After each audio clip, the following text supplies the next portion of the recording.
پہلے کال لیتے ہیں پھر انشاءاللہ اگلے سوالات۔ السلام علیکم۔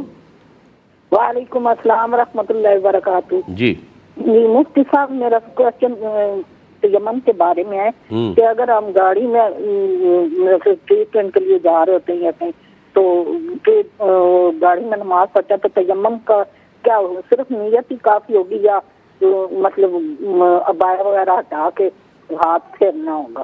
ٹھیک ہے، اور میں انشاءاللہ عرض کرتا ہوں، انہی کا سوال لے لیتے ہیں۔ یہ اکثر کوشچن کرتی ہیں اور یہ ٹریٹمنٹ کے لیے آؤٹ آف سٹی بھی جاتی ہیں۔ اب اگر گاڑی کے اندر نماز پڑھنی ہے کیونکہ بعض اوقات روکتے نہیں ہیں تو پھر وضو اگر نہ ہو تو تیمم ہی کرنا ہوگا۔ اس کے لیے ہمارا مشورہ یہ ہے کہ یہ بھی، اور اسی طرح اگر آپ لانگ روٹ پہ جا رہے ہیں اور آپ کو یقین ہے کہ کہیں اترنے کا موقع نہیں ملے گا، آپ بھی، اور جو پلین میں سفر کرتے ہیں، بڑی لمبی لمبی فلائٹس ہوتی ہیں، تو وہ بھی اپنے پاس ایک چھوٹا سا چکنا پتھر رکھ لیں، اپنے بیگ میں رکھ لیجئے گا۔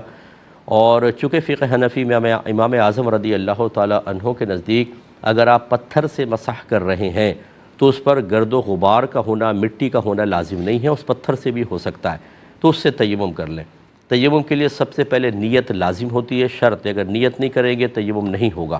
یعنی یہ پاکی کی نیت کہ میں نماز کو یا نماز کو جائز کرنے کی نیت، یہ کرنے کے بعد پھر اس پتھر کو اپنے دونوں ہاتھوں پہ اچھی طرح ملے اور پھر اپنے چہرے پر مسح کریں گے، سر کے بالوں سے لے کر تھوڑے کے نیچے تک، ایک کان کی لو سے دوسری کان کی لو تک۔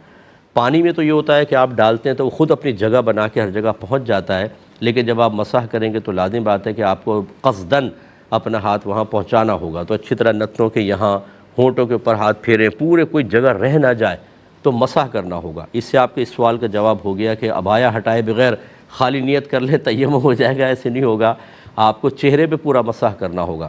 جب مسح کمپلیٹ ہو جائے پھر دوبارہ اس کو ہاتھ پر ملے، پھر الٹے ہاتھ سے سیدھے اس طرح پیچھے پورے ہاتھ پہ پھیر کر لائیں اور اس طرح پورے کوہنی تک مسح ہوگا، اور سیدھے ہاتھ سے اسی طریقے سے اس کی کوہنی سمیت مسح۔ بس یہ دو فرض ہوتے ہیں اور نیت اس میں لازم ہوتی ہے۔